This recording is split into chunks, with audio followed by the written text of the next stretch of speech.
Se o senhor me permitir, depois eu quero insistir na questão do voto útil. Mas antes, aproveitando o gancho, o senhor tem dito que nessa campanha os candidatos não estão discutindo como deveriam o tema corrupção.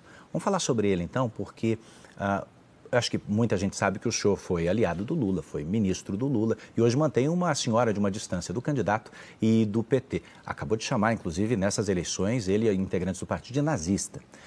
Quando o senhor diz que viu o Lula no poder se corrompendo, eu queria entender o que é que o senhor fez àquela altura para denunciar isso. Desde que eu lhe diga, eu não chamei o Lula de nazista, não faria isso em nenhuma hipótese. O que eu estou denunciando é uma prática nazista da cúpula do PT. Diz que o senhor quer ser exterminado. De que o senhor isso, seria. Porque é uma premissa nazista que você não enfrenta o adversário, sabe, respeitando a ideia dele existir. O nazismo extingue, não é? O nazismo pede a extinção e é o que eles estão fazendo comigo. É uma coisa absurda, inclusive me associando ao nazismo.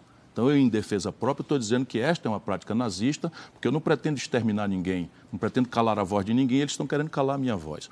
Deixa que eu lhe explique. Eu vi o Lula se corrompendo de perto, porque eu era ministro da Integração Nacional e eu administrei, junto com uma pequena equipe, o dia a dia do escândalo do Mensalão. Era flagrante ali que o escândalo do Mensalão tinha a participação central da cúpula do PT, o Zé Disseu, o comandou, não dá para esconder isso. Mas eu acreditei na palavra do Lula, isso apurada diariamente, de que ele não sabia. Ele não negou o escândalo para mim, mas ele me afirmou e eu quis acreditar, ou acreditei, que ele não sabia. Na sequência, o Lula se rende às evidências e a partir daí eu denuncio. E as pessoas podem buscar hoje, a internet permite documentar isso. Não há uma única denúncia que eu faça hoje que eu não tenha feito desde aqueles anos lá de 2006. Eu denunciei que o Lula entregou Furnas para Eduardo Cunha roubar. Denunciei na imprensa e o Lula, o Eduardo Cunha me processou. Denunciei o Michel Temer me processou. Denunciei o Sérgio Machado, que roubava na Transpetro. Denunciei o Eunício Oliveira, que roubava na Petrobras. Tudo isso é público. Todos esses escândalos resultaram em processo, para mim, eu denunciando. E eu, no caso de Furnas, do Eduardo Cunha roubar, eu fui ao Lula pessoalmente. No caso do Eunício, eu fui 10 vezes. No caso do Sérgio Machado, eu fui 10 vezes. Foi bem mais do que uma conversa. Muitas vezes eu fui lá dizer para ele, olha, isso aqui, enfim. E infelizmente eu vi. Depois eu vi outras coisas muito mais graves, percebe? E lamentavelmente, eu não tenho prazer nenhum em denunciar isso. Nós caímos no Bolsonaro. Deixa eu lhe fazer uma pergunta retórica para o nosso povo pensar. O Bolsonaro é resultado de quê? O Bolsonaro tinha uma biografia extraordinária, é um homem que vinha de uma grande obra e tal. Não, o Bolsonaro é um deputado medíocre já envolvido em coisas muito constrangedoras, inclusive de corrupção pequena, de roubar dinheiro da gasolina do gabinete, de funcionário fantasma, etc. Como é que ele vira presidente do Brasil? Ele vira presidente do Brasil porque o Lula produziu a um só tempo a mais devastadora crise econômica da história do Brasil, com a Dilma, que ele assume que não é responsável. São 7% de queda na economia brasileira, o desemprego saltou de 5%, 6% para 12% ali. O crédito farto que o Lula expandiu virou 66 milhões e 600 mil pessoas humilhadas no SPC. O crédito farto que ele expandiu virou 6 milhões de empresas no Serasa, na antessala de quebrar. E em cima dessa devastadora crise, que tem data, todo mundo sabe que aconteceu no Brasil, isso é número oficial, 7 pontos de queda na nossa economia, nunca houve na história desse país, como o Lula gosta de dizer. E em cima de uma crise que devastou o emprego, o crédito e o salário das pessoas, a notícia todo dia na televisão de muita roubalheira feita como elemento orgânico do modelo de poder do Lula e do PT. Isto é que produziu o Bolsonaro. Será que a solução para a frustração que nós estamos sentindo com o Bolsonaro, que teve uma oportunidade de ouro e acabou se rendendo ao mesmo esquema que denunciou, a solução para a frustração com o Bolsonaro é voltar ao lulopetismo corrupto, que não sequer se assume para pedir desculpa pelo que aconteceu, e pior, Eduardo, está junto com a mesma quadrilha. Olha que palavra dura que eu estou dizendo. O Lula se acertou com Geraldo Alckmin, o Lula se acertou com Michel Temer, o Lula se acertou com Gedel Vieira Lima. Você lembra, meu irmão? Aquela foto, entra na internet, uma foto de Gedel Vieira Lima, uma foto de 51 milhões de reais. O Lula está agarrado com ele na Bahia hoje.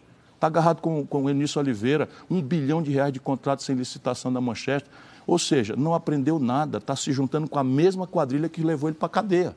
E eu vou ser obrigado a engolir isso em nome de quê, pelo amor de Deus? O senhor pode arrematar me comentando a afirmação, né, de que o ex-presidente tem levado para a campanha, dizendo que foi absolvido das acusações? É mentira, eu sou professor de Direito. Ele foi absolvido dos 30 processos que ele recebeu, ele foi absolvido em alguns. Mas naqueles que ele foi condenado, ele não foi absolvido em nenhum. não foi inocentado em nenhum. Deixa eu explicar para a pessoa. Se alguém lhe faz uma acusação falsa, né, o Eduardo bateu a carteira de alguém, aí você, né, vai processado. O promotor lhe acusa, você se defende, o seu advogado lhe defende, o juiz vê as provas e no fim diz, não, essa acusação é mentirosa, o Eduardo é inocente. Isso é ser inocentado.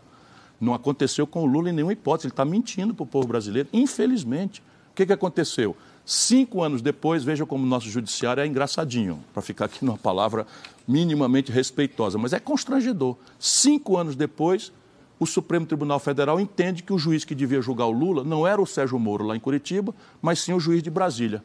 Como o juízo natural foi errado, aspas, aspas, aspas, eles anularam o processo, anular não é absolver, e mandaram começar tudo de novo em Brasília. Tá certo? E quando ia começar tudo de novo em Brasília, o Lula fez 75 anos. E a lei brasileira, para proteger a impunidade, nesse caso, até por uma certa caridade com as pessoas mais idosas, diz assim, não, quando a pena é muito menor do que 10 anos, 8 anos, a pessoa já fez 75 anos, arquiva o processo, não vai ter mais pena. Ele não foi absolvido em nenhuma vez, o processo foi arquivado. Percebe? É diferente de dizer, não, essa acusação é falsa e ele é inocente. Nunca aconteceu.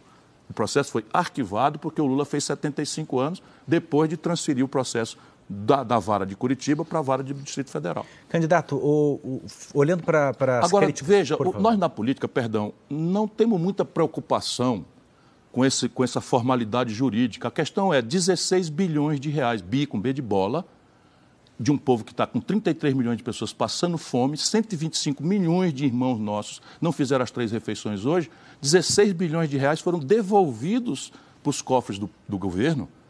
Os caras que devolveram dizendo o seguinte, isso aqui são os bilhões que eu roubei com o conhecimento do Lula durante o governo do Lula. Isso aqui não dá para responder, irmão, 16 bilhões não é um negócio que transita assim, sabe?